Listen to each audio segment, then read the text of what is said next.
was something I heard just this last week. We are of the very slim 2% of people who have thought about acting professionally who are actually going and chasing it. Mm. And I think that everyone is in this field and this path for their own reasons. But I like what you brought up about the commercial versus the personal artistic side. Mm-hmm. How do you balance that? Where do you place your emphasis on what's important in that aspect? My philosophy is that if you're doing what you love, the money will eventually follow in some respect, and it's not what you should worry about. Mm-hmm. You should just worry about improving and getting better at doing what it is you love. Yeah. And you mentioned your engineering. You did engineering for 6 months? It was a semester. Okay. So probably about halfway through my first semester as a freshman is when I realized I wanted to switch. That's much better than me. I went 3 years, Ooh. and I just switched into theater this last semester, so that's a little bit about me. But how did you come to that decision? Because I know for me it was very hard. It was a lot of talks with my parents, and what are you doing? This is not going to make you money. You're not going to be financially stable when you graduate. And I got through all that, but what was your kind of story with that? I think it's based in, when I looked into my future, I tried to look 10 years ahead, am I going to be happy with what I'm doing? And I think yes, if I would have stuck it out as an engineer, I would have had a happy life. I would have had a nice job, I'm assuming, with a very nice paycheck, because in the arts, or not the arts, the sciences, Sure. There can be very stable, but I realized, is it the number one thing that my soul needs? And when I realized that, no, it's not, the decision actually wasn't very hard, because I didn't want to compromise. And I had compromised right off the bat when I decided to go into engineering in the first place. So that was compromise number one. And then I had to fix that compromise. But then I studied music education instead of performance, or I went into music instead of theater. Yeah. Compromise number two.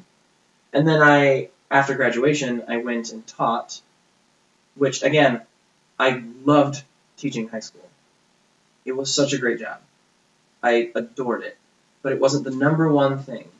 And so, again, although it was something I was and I still am very passionate about education, and I have very strong opinions on education, especially arts education, but it's still not the number one.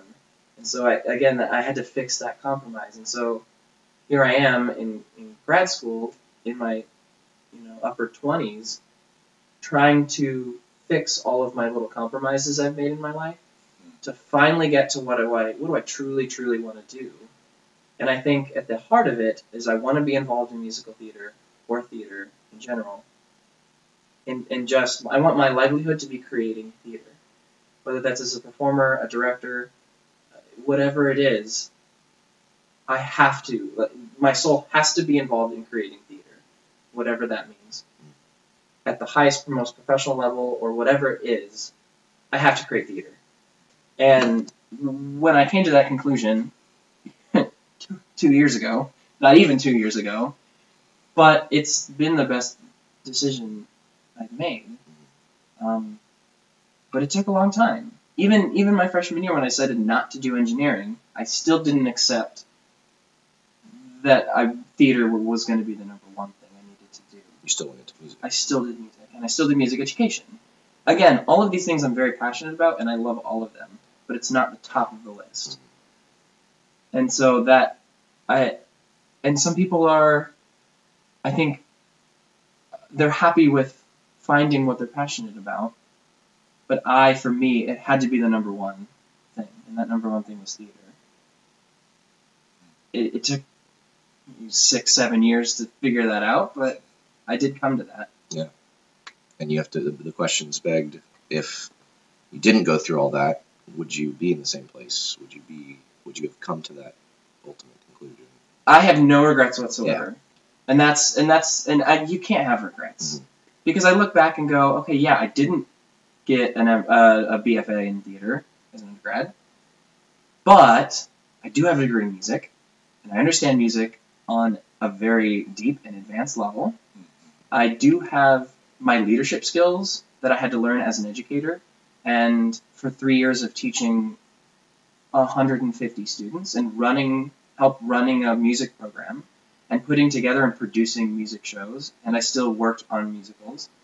And all of the leadership aspects of running a music department at a high school has completely translated to my skills as a director, because in directing class, Right. that is not difficult for Yeah. me, to be in front of students and to guide them and lead them and say, great, this is what we're going to do today. That's very, very easy for me because of the skills that I learned as an educator in my undergrad and my experience as actually teaching for 3 years, teaching high schoolers. So, no, I although my path is very weird and windy and didn't really get to theater until I was 28, I still have no regrets, Yeah. because you can't have regrets. Life is just weird that way. It just is, Getting from point A to point B is never going to be a straight line. Especially in this industry. It can't be a straight line. And the people who have a straight line are so few and far between. Yeah. And yeah, you look at some people and you're like, wow, you went to this school, got a M.F.A, you auditioned for this show in New York, and now you're like a Broadway superstar. Man, I wish I could do that, but no, that doesn't happen. That's not everyone's story. It's hardly anyone's story, I'm just amazed at the people who like been in musical theater since they're like 5, or like dancing, singing, acting lessons, and they're like, yeah, like I know there's this girl I did a show with like 4 years ago, and she was freaking Broadway level then, and she was 15. Mhm. Like, and I remember like her like being like humbled by working with me, and I'm like, what are you talking about? And yeah, it's life's so interesting. And I just wanted to double check. You're like 11. You like pretty much need to go, right? I don't anymore. We can keep talking. Mm. I made arrangements for other things, You, so I'm good to go. You can't hear that, but I'm leaning back in my chair. Mason's looking happy. I don't know. I guess I don't know if I have many more questions to ask. I just wanted to say that it's been a pleasure kind of seeing you, and like I know this is kind of weird, but seeing your struggle, because No, that's not weird at all. Because I felt like it was like a little bit of a kindred soul, and like well, this is a little personal for listeners, but I am a little bit older than most of the undergrad students, and not a grad student. And so there's a social sliding, and then there's the like, oh, am I pursuing something that I really want to slotting, and that's been kind of a journey over the last couple of years. And so seeing you and even just starting to talk with you, especially with it was mainly full Monty rehearsals, and well, that and then the musical theater class, and then I was like starting to talk to some of the more of the M.F.As, and I'm like, oh, and that brings it back to the question of we're all kind of human, we're all kind of struggling to find that out. I just feel like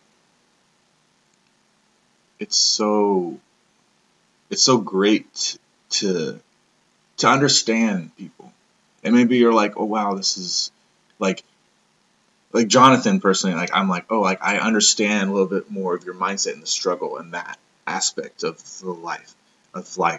And then, but then sometimes other people, I'm like, where do you come from? And that's always a very interesting question for me, and should try to understand. And I always like breaking down things and trying to understand things, because like I know intellectually that there is no equation for life, but my body is still telling me you have to find the equation for life. And it's so it can be exhausting at times. I think it's good. You said something really good, that art is just art doesn't have to prove itself. It can just be. And I feel like that's something that's really good to tune into every once in a while. At least, like try to still keep those standards you have for yourself as far as level of performance, maybe. But like you can record a podcast with some friends, Right. And it doesn't have to have monetary value. You can put money into this thing, and maybe people will tell you it's a sinking ship, and not many people have actually, and that surprises me more than more than people. If people came up to me like, Mason, you're never gonna make it, or Dylan, well, we're never gonna make it. They're gonna close that bank right down because just mind we're opening the vault. Opening the vault, Mason Banks. Yeah, we have opened so many deposit boxes today alone. Like, miracle, we're still in business. That implies we've made money. But really, though, I promise you that everyone is struggling with something in their craft. I mean, I guess I don't want to talk as everyone, but most people are struggling about something. Whether it's, I may be a great actor, but my singing voice is just not up to par. Whatever it is, or I have a great voice. I really struggle with, this is for me, I really struggle with visualization and especially being alone on stage. Yeah. And connecting with actually trying to be present in a scene, whether it's a monologue or a solo. I really struggle if I don't have a scene partner or I don't have something to connect with. So that's my struggle. Or somebody I'm too short, or I'm not good looking enough to get the roles that I want. Yeah. Whatever it is, somebody has something. And on the surface, people may seem like they got it all together, but it's just not true. And it's okay that we all have something that we're trying to improve on. And I'm not saying the struggle is necessarily completely a negative.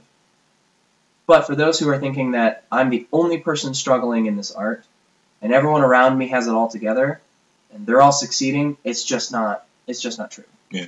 Everyone is continuing to work on what they need to work on, and they're continuing to struggle with the things that they're struggling with. And that's just the nature of our art form. And that's okay. Randy always tells me that what you guys are doing, it's not easy. No. It's not easy. If it was easy, everyone would be doing it. Right. So it's just that constant push, get better, get better, learn, fail, all of that. And oh my goodness, I can't believe how much I forget to enjoy what I'm doing. And it is so, especially in grad school, or I guess even as an undergrad, where you know that the time that you are spent is very short, whether it's 4 years or 2 years, the very short amount of time you have to develop your skills, where you're just focusing on development, it's very, very easy to forget to have fun, because you feel like if I sit back and enjoy it, then I get complacent and I won't get better. And that's just not true. If you think I need to put my nose down and I need to just grind it out and constantly get better and better, and I can't enjoy this, I just have to get better so that when I graduate I have the most skills possible, you're not going to get better if you don't enjoy it. Because our art form at the end of the day is to be enjoyed by us and as the audience. Yeah. It's the entertainment industry, So just a reminder for everyone, you have to sit back and enjoy it, especially in college when you're developing. And I forgot that my whole first year of grad school. Again, because I had this chip on my shoulder, I forgot to enjoy what I'm doing. And it had been a long time before I had joy on stage. And with Enchanted April, that opening night, it was full house. It was just special. And I've done a lot of full house shows before, but something about opening night for Enchanted April, and it took me by surprise during the curtain call. I got really emotional, and I don't know why.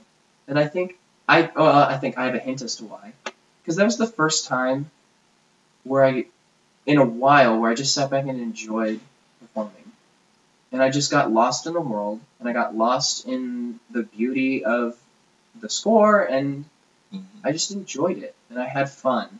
And that hadn't happened in a long time. And Monty was really fun, and Superstar was really fun. But there was something about Enchanted April where I just let myself open up to just... The pressure you lifted off the pressure to perform. Absolutely. And I think that's what it is. There was no pressure. I could just go out there and enjoy it. And that hadn't happened in a long time, and I think feeling that emotion for the first time in a couple of years kind of got to me. So, yeah, just a reminder that you have to enjoy what you're doing. And it will make your art better. You become a better creative person when you enjoy what you're doing. completely agree. And it has to be you have to remind yourself. Cause you got like. It has to be an active choice to enjoy it, because if you don't, you won't. Yeah, it's like, I think that's the hardest thing is like, like as we get more into, well, just older in general, I think, and you're balancing jobs and stuff, you almost have to schedule fun, which I think is so the antithesis of fun. I guess part of the reason I'm obsessed with like improvisation and like creating those spontaneous moments is because they're unplanned. And I'm like, to me, that is a definition of fun, is that it's unplanned. And like, you just have a thought, you're like, let's do this. And you're like, yeah, let's do this. Yeah, and you're just running off and you're running off and doing this. Yeah, I don't know. Is there anything else you want to talk about? Like, it doesn't have to be like digging into Jonathan's soul here. You can dig into us or you have any questions, Dylan? Like anything else come to mind? It sounds like I did have a question about your process for Full Monty versus April, because I didn't know that this was a new play that hasn't been done that much. But Monty's been done for years. So how did you approach those two characters? Did you find aspects of one that you kind of could attach with more versus another? Yeah, I think the approach was the same. I try not to have any pre-opinions about these characters prior. And I just, let's start at square one. Let's just read the text. When the character speaks, what is Jonathan's opinion on what he's saying? Okay, now what's, like for Full Monty with Dave, what's Dave's opinion? Does Dave's opinion and Jonathan's opinion line up? If it does, great, then we can move forward. And if it doesn't, okay, how can I have Dave's opinion? What do I need to do to get myself in Dave's shoes so that I can see the world through Dave's eyes, or whatever that was? There's a lot of things about Dave that were just super easy, because he's just a guy. Just a regular dude. Just a regular dude. And so there was a lot of things that were not difficult, especially the comedy. Dave's particular type of comedy and his jokes and his cadence, I think is really funny. So I really connected with how Dave tells jokes, and with Jerry as well. But the comedy of Briggs. Yeah, it's different. I still think it's funny, but the way Dave jokes is closer to how I joke, and so that was easier for me to access. And I guess for Briggs, I had interpreted him physically as being very conservative and stuffy and prim and proper. Just a British posh. Yes, and that was not the right answer for Briggs. And I didn't discover that till about a couple weeks in, when I thought, okay, what if he was just naive? Because he's my exact age. I think the script says he's 28, and I thought, I'm not prim and proper. Like, I don't have my life together. Why would Briggs have his life together? Maybe he doesn't. Maybe he's more like me. And he has a naiveness to him and a youthful energy. So he's not he's put together, but maybe he's not as stuffy as I thought he was. He owns a castle. He owns his castle. And he travels a lot. And he's a very romantic guy because he writes all of these love songs. And so maybe there's more playfulness in him. And when I started to explore that and line that up with me, it unlocked everything. And so I think the approach is the same between Dave and Briggs. But I had to struggle with his physicality for Briggs, and I didn't have to find the physicality for Dave, because that was very easy. He's just a guy, roll your shoulders forward and just be a dude. I think what I struggled with Dave was his insecurities as a character stem around his weight. That's all of his jokes are about his weight, and I didn't quite truly understand that because I haven't experienced that 100% in the same way that he does. So that was harder for me to access his personal struggles. Briggs' personal struggles of not finding love. Great, that's easy. Everyone can figure that one out. Yep. We've all felt that before, so that wasn't that hard to access. So I think the approach is the same. It's just each character is going to come with its different roadblocks for me personally, Mm-hmm. and whether it's physicality or struggles or whatever. So Yeah. Well, it's very interesting. Kind of comes more to acting. I've been thinking about more recently how a lot of film actors tend to get like lost in the roles a little bit. They tend to kind of lose their own personal identity because they're doing all this kind of method style stuff in order to get this hyper realistic portrayal. Because since it's so close in on them, it's like every nuance of them should feel that. And so if you don't have a really good way of artificially creating that and like maybe technically writing out and like, okay, his physicality is this, he does this every sentence or every couple of sentence when he's feeling He pronounces slighted. this word this way. Yeah, Specific like things. I feel like if you try to more get yourself emotionally and like keep a journal of yourself as character or stay in character for like I've heard Jim Carrey stays in character for like the whole filming period, which I think would be maddening. Yeah. Like I can understand it and how it would improve the performance, but I feel like it's hard. You got to balance between the artificially creating it and maybe relating a little bit of it to your life and then infusing that and then like completely diving into this person and becoming them, and then when you're done with them, you're like, who am I? How do I know that I'm, I guess, of value almost? I haven't done I've done very, very, very little like camera work. I mean, I did like in high school. I was like an extra in a, you know what I mean. Like, so I've never done any personal film work at all, not even short film. So I don't really know the technical techniques of what it takes to do film. However, what I tell, because I'm also teaching theater for non-majors right now, what I tell my theater for non-majors class is, I'm not trying to make you a theater actor or a film actor.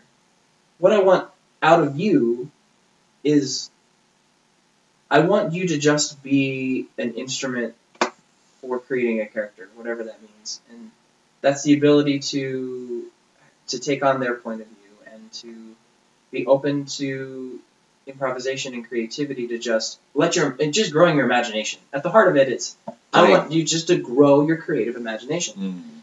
Because if you are that, if your body's an instrument, if you will, because we don't, as a violinist, not that their full body's not their instrument, but they have a physical instrument.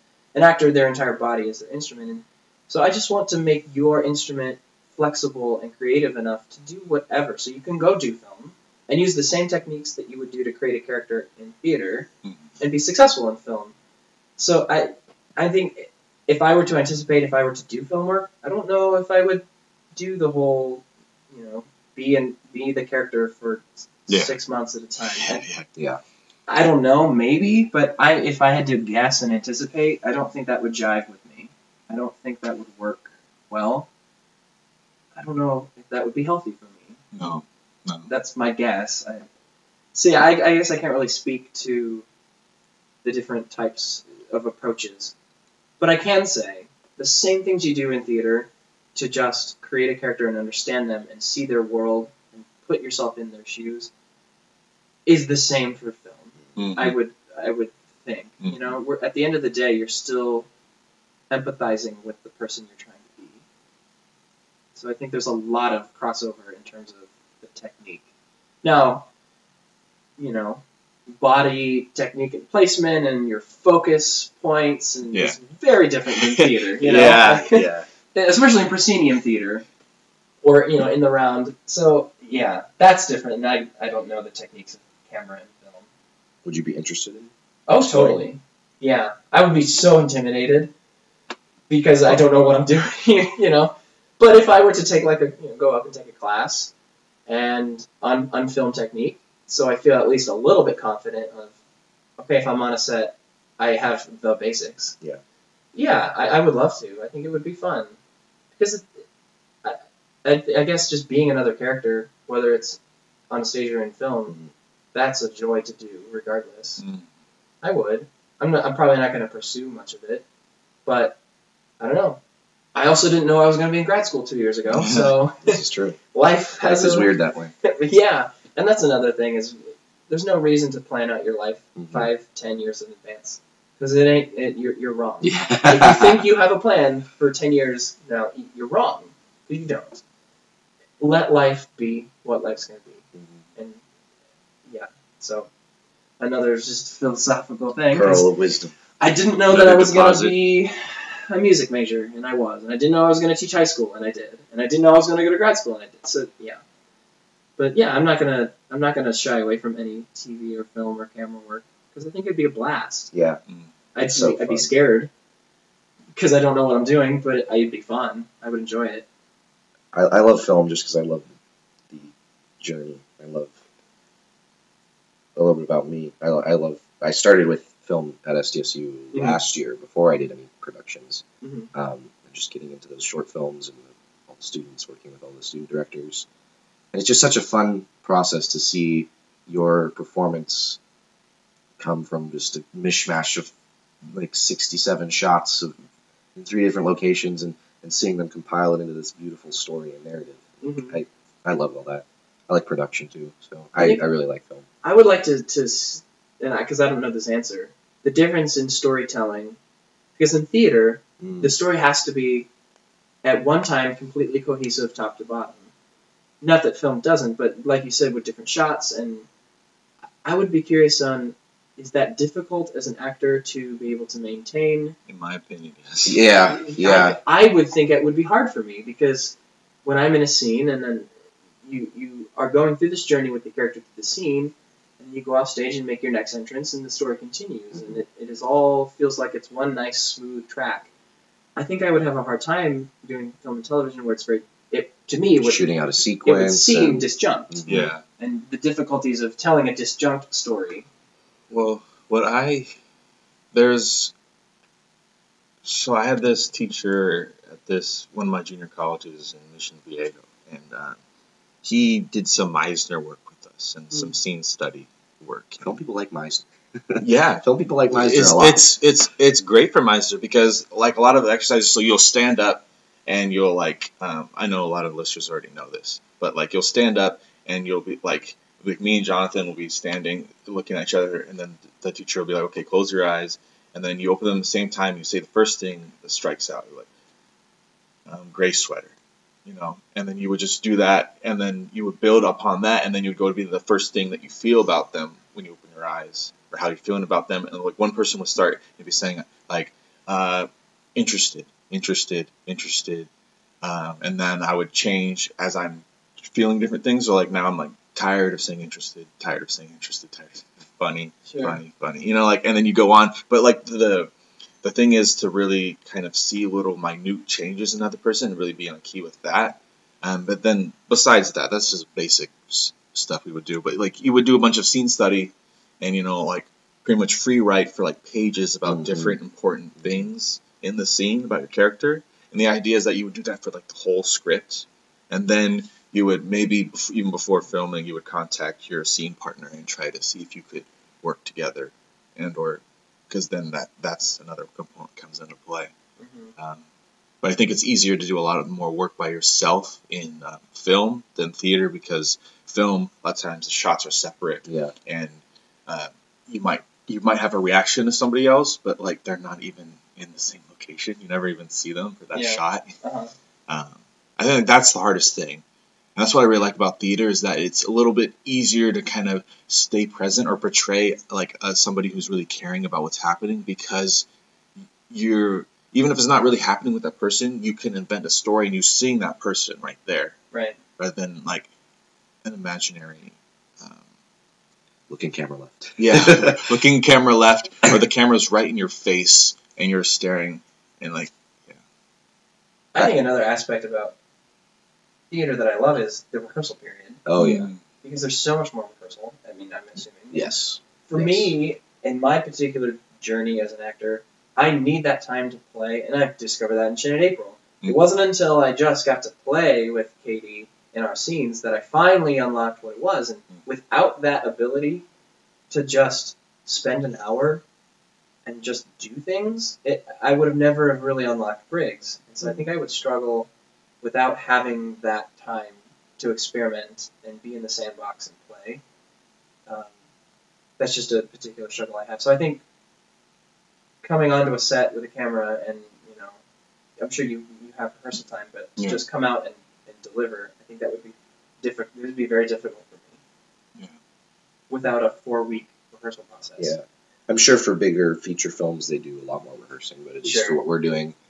Like last semester, I shot a film called Xanadu, and we had about, I think, 1 or 2 nights where I got to spend with my co-star, and it was mainly to memorize the lines. Yeah. And then we found, once we got the lines, when we were in the location, in the setting, the feeling, the emotion behind what we were saying really came out.